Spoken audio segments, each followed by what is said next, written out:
Mamy podłużnicę z kartonu 2 mm i wręgi z kartonu 1 mm.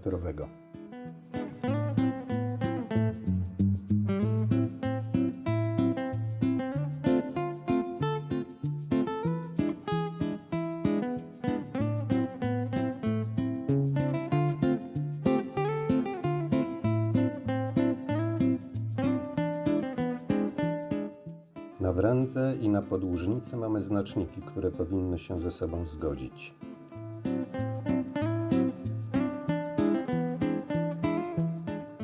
Łapiemy punktowo, najlepiej klejem cyjanoakrylowym.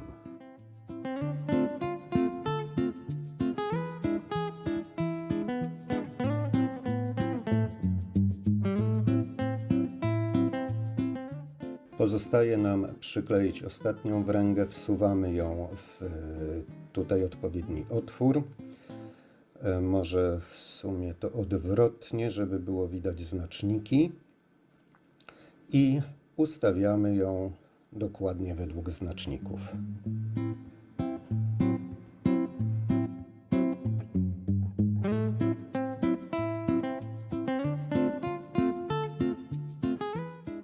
Dlaczego ustawiam te wręgi łapię punktowo po kawałku? Zwłaszcza przy dużych wręgach może być problem taki, że one się tu zwyczajnie pokrzywią i nie będą pionowo. Dlatego na tym etapie należy je wyrównać, sprawdzić, czy są zgodnie z tymi znacznikami na dole. Podobna sytuacja może się oczywiście pojawić wzdłuż podłużnicy, gdzie podłużnica się wykrzywi i wręgi nie będą poziomo. Tu na przykład trzeba było ją przesunąć trochę w lewo.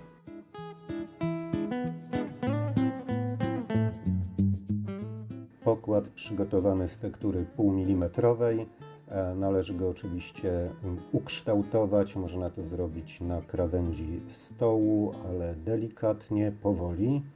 On był wstępnie na potrzeby filmu już ukształtowany i najważniejsze, co musimy na tym etapie zrobić, to zabezpieczyć te szczeliny klejem cyjanoakrylowym. Podobnie musimy zrobić tutaj z tymi ząbkami na krawędziach wręg. Te elementy są słabe, kruchliwe, więc przy montażu mogłyby się uszkodzić.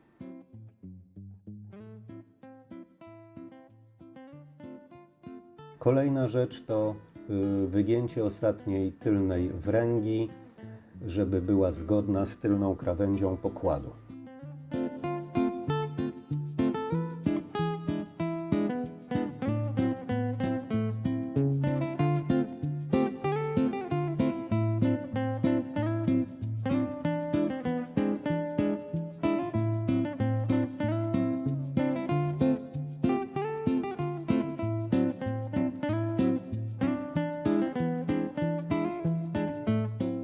Wszystkie już krawędzie mamy przyklejone. Pozostaje dokleić pokład do podłużnicy. Robimy to dociskając pokład do podłużnicy i wpuszczając kropelkę cyjanoakrylu.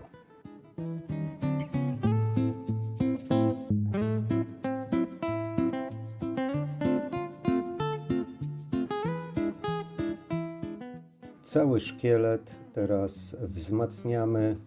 Ja do tego używam kleju wodnego, Wikolu. Natomiast myślę, że każdy klej, jeśli się sprawdza, jeśli wpływa w różne drobne szczeliny, to będzie dobry.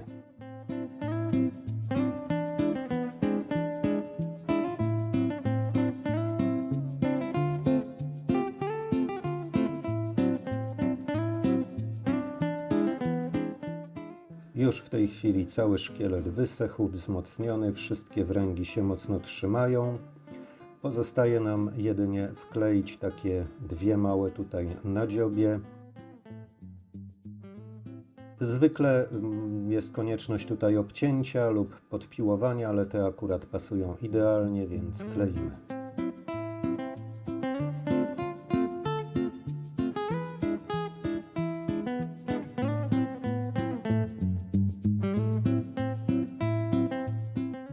Do szlifowania kadłuba używamy papieru 220.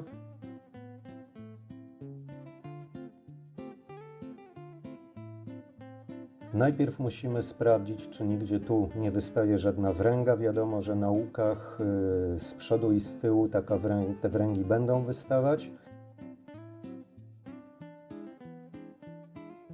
Kolejna rzecz to musimy podszlifować wręgi, te gdzie kadłub już się wygina, gdzie deski się wyginają na rufie i na dziobie.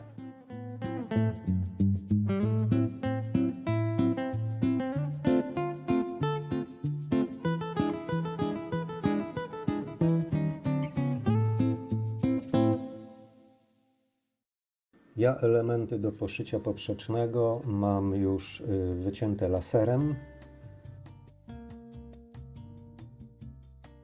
Przy wycinaniu laserem troszeczkę się jakby te elementy załamują, ponieważ tam jest wypalona linia, ale to w niczym nie przeszkadza.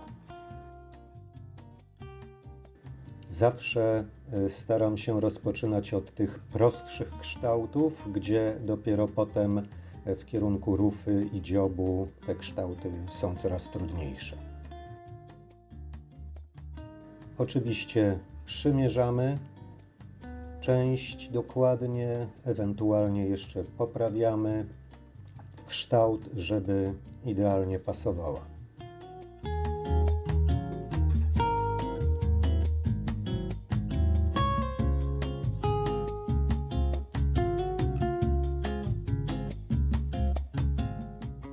Do klejenia używam w tym wypadku butaprenu. Kleje wodne wielokrotnie pokrzywiły części, te części się pozapadały, więc tego typu klej lepiej się tutaj sprawdza. Zaletą butaprenu jest to, że on długo wysycha, nie musimy się śpieszyć. Co więcej, im bardziej podeschnie, tym potem skuteczniej chwyta i wiąże poszczególne części.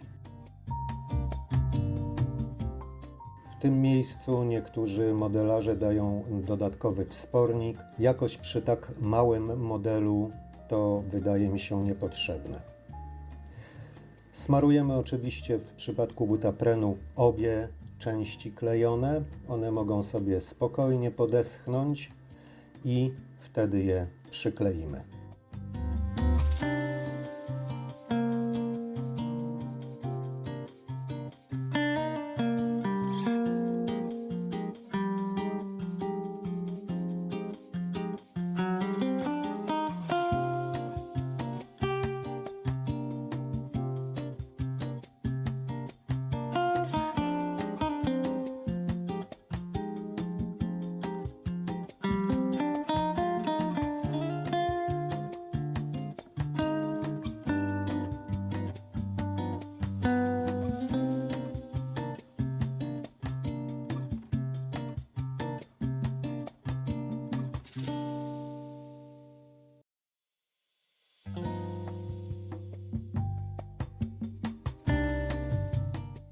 Wyoblone części poszycia kształtujemy przy pomocy na przykład kawałka silikonu i jakiejś końcówki zaokrąglonej, żeby nadać im w każdym kierunku jakby wygięcie.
Pozostało nam jeszcze wkleić tutaj taki wspornik i zamknąć całość ostatnią częścią poszycia